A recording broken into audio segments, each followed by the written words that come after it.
জঙ্গলের শেষ মাথায় এক গুহায় এক বাঘ থাকতো। সে সব সময় খুব ক্ষুধার্ত থাকতো। সে খাবারের জন্য জঙ্গলের দিকে চলতে থাকে। কিছুক্ষণের মধ্যে জঙ্গলের মধ্যে বাঘ আর শিয়ালের দুজনের দেখা হয়ে গেল।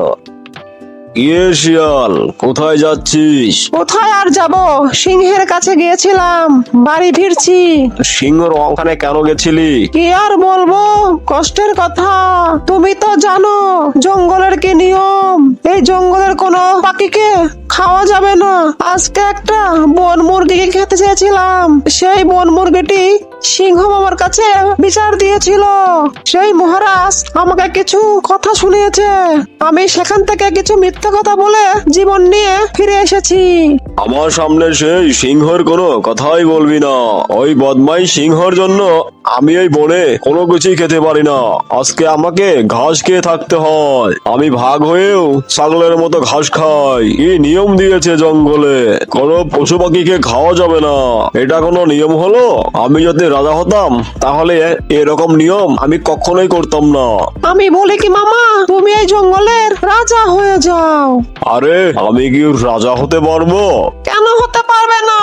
তুমি নিজেকে দেখেছো তুমি কত সুন্দর। রাজা হওয়ার জন্য যে যে গুণ থাকা দরকার সেটা তোমার মধ্যে আছে। তবে এক কথাও ঠিক যে তুমি ঘাস খেয়ে একটু চিকন হয়ে গেছো। তবে তুমি সিংহর দিক থেকে তুমি কোনো কিছুতে কম না। তাই নাকি শিয়াল? তাহলে তুই গিয়ে সিংহকে বলগে ভাগ হলো জঙ্গলের নতুন রাজা। আর যদি সে এই জঙ্গলে আমাকে রাজা যদি না মানে তাহলে এই জঙ্গলে আমি আগুন জ্বালিয়ে দেব।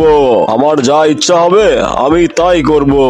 আর যদি সে আমার সাথে লড়াই করতে আসে তাহলে আমি তাকে মেরে দেব। যা শিয়াল, তুই যে সিংহকে এই কথা বল। আচ্ছা ঠিক আছে, আমি এক্ষুনি যাচ্ছি, তুমি এখানেই থেকো। এই বলে শিয়াল সিংহ সেখানে গেল। মহারাজ, ও সিংহ মহারাজ, আপনি এখন উঠুন। ঘুমানোর সময় নয়, আপনার এখন লড়াই করার সময়। তাড়াতাড়ি উঠুন। এই যে মহারাজ, তাড়াতাড়ি উঠুন। হিরে শিয়াল, তুই আমার এখানে ফিরে এলি কেন? কোনো দরকার নাকি? থাকলে তাড়াতাড়ি বল। হ্যাঁ মহারাজ, আপনাকে এখন দরকার। আপনি এক খবর শুনেছেন, বাঘ এই জঙ্গলের রাজা হয়ে গেছে। কি বলছিস এসব? আমি হলাম এই জঙ্গলের রাজা। আমি থাকতে ভাগ কিভাবে রাজা হলো? আরে বাঘ আপনার কোনো কথাই মানবে না। সে এখন এই জঙ্গলের রাজা। আপনি যদি তাকে বাধা দেন তাহলে আপনাকে সে মেরে ফেলবে। কি? আমাকে সে জঙ্গলের সিংহ রাজা হিসেবে মানে না? ওর এত বড় সাহস! ও আমার কথা মানবে না, আমাকে মারতেও চায়। আজকে ও বেটার খবর আছে। আমি এক্ষুনি যাচ্ছি, সে আমার কি করে। এই বলে সে সিংহ বাঘমামার সাথে দেখা করার জন্য বের হয়ে গেল। কিরে বাঘ, তোর এত বড় সাহস, তুই আমার রাজত্ব কেড়ে নিতে চাস? আরে ধুর, ওকে রাজা হিসেবে কে মানে? তুই যে এই জঙ্গলে রাজা হয়ে বসে আছিস, তোর রাজা হওয়ার কোনো যোগ্যতা আছে? কি তুই আমার যোগ্যতা নিয়ে কথা বলিস? আয় আমার কাছে, তুই আমার কাছে এসে দেখ যোগ্যতা আছে কিনা। আমি তোর কাছে যাব কেন? তুই আয় আমার কাছে। তোকে অনেকদিন ধরে মারার একটা সুযোগ খুঁজছিলাম, আজ আমি সেই সুযোগ পেয়েছি। আমি তোকে মেরে এই জঙ্গলে হব নতুন রাজা। তাই তোর নতুন রাজা হওয়ার শখ? তুই আমাকে মারবি? আমি দাঁড়িয়ে দাঁড়িয়ে তোর মার খাবো? এটা তুই ভাবলি কি করে? আমার কি মুখে দাঁত নেই নাকি পায়ে নখ নেই? আমি যে তোকে মারতে পারবো না? তাহলে তুই এত ভয় পাচ্ছিস কেন? আয় আমার কাছে, তুই আমার কাছে আয়, আর তুই আমাকে ধরে মার। আমি তোর কাছে যাব কেন? তুই আমার কাছে আয়। আজকে তোকে আমি খাইছি, আজকে আমার হাত থেকে তোকে বাঁচাই কে?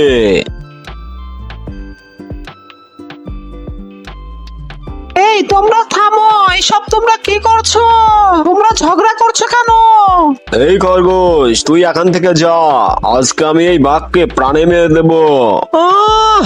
তুই আমাকে মারবি আর আমি মার খাবো? এই বাঘ, তুমি চুপ করো। তোমরা এসব কি করছো? তোমরা মারামারি করে কি করবে? তোমরা যে সিংহর সাথে মারামারি করছো, তুমি যদি মারা যেতে তাহলে তো তুমি আর এই পৃথিবীতে থাকতে না। তাহলে এমন লড়াই করে লাভ কি? আর সিংহ মহারাজ, আপনি এটা কি করছেন? আপনার তো বয়স হয়েছে। আপনি যদি লড়াই করতে গিয়ে মারা যেতেন তাহলে তো আপনার রাজত্ব এবং জীবন দুটাই চলে যেত। তাহলে এমন লড়াই করে লাভ একটা কথা সব সময় মনে রাখবেন, লড়াই করে কোনো সময় সমস্যার সমাধান হয় না। আচ্ছা ঠিক আছে খরগোশ, তুমি যখন এত করে বলছো আমি আর ঝগড়া করব না।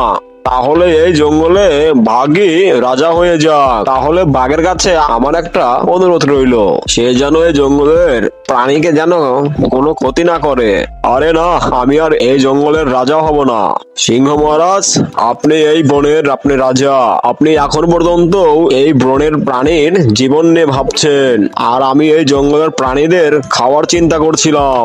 আর এই জঙ্গলের আপনি হলেন আসল রাজা। আমাকে মাফ করে দিন মহারাজ, আমার খুব বড় ভুল হয়ে গেছে। সত্যি কথা বলতে কি, পৃথিবীতে সবারই বাঁচার অধিকার আছে, কেউ এই পৃথিবী ছেড়ে চলে যেতে চায় না।